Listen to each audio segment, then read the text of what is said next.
Is this the end, Mr. Johnson? Have you run out of road? Boris Johnson knew what was coming on Thursday morning. Last week he'd been given advanced copy of the long-anticipated report into his conduct in Parliament. Its conclusions led him to resign from the House of Commons with immediate effect and launch a stinging attack on the Privileges Committee, accusing the report's authors of acting like a kangaroo court and of a witch hunt against him. Shortly after 9 a.m, 14 months of waiting came to an end, and the 30,000-word report was published. The 7-strong Privileges Committee, chaired by Harriet Harman, concluded that the former Prime Minister committed repeated and serious contempts of Parliament by deliberately misleading MPs with his denials over COVID pandemic gatherings at 10 Downing Street. One finding the committee viewed as evidence was the fact that Johnson repeatedly made the claim that all guidance was followed. However, his principal private secretary Martin Reynolds warned in December 2021 against him making such a claim because it was unrealistic. Johnson removed it from his opening statement, but repeated the assertion in the Commons on at least 3 occasions.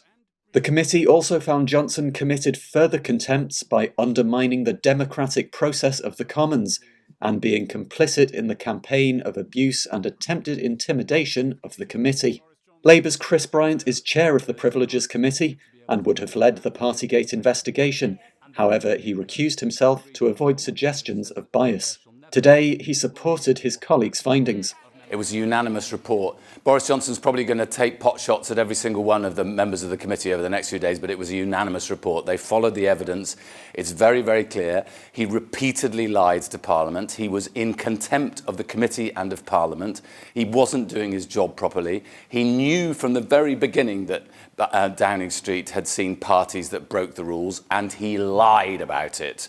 Johnson's resignation means he avoids a 90-day suspension from the Commons, although he now faces the indignity of being refused a pass, usually given to ex-MPs, which allows them to access Parliament. He has issued a statement calling the report rubbish, adding it was a dreadful day for MPs and for democracy. His former Conservative colleague took a rather different view. I think it is worth reminding this House that the Privileges Committee is there to defend this House, our rights and our privileges.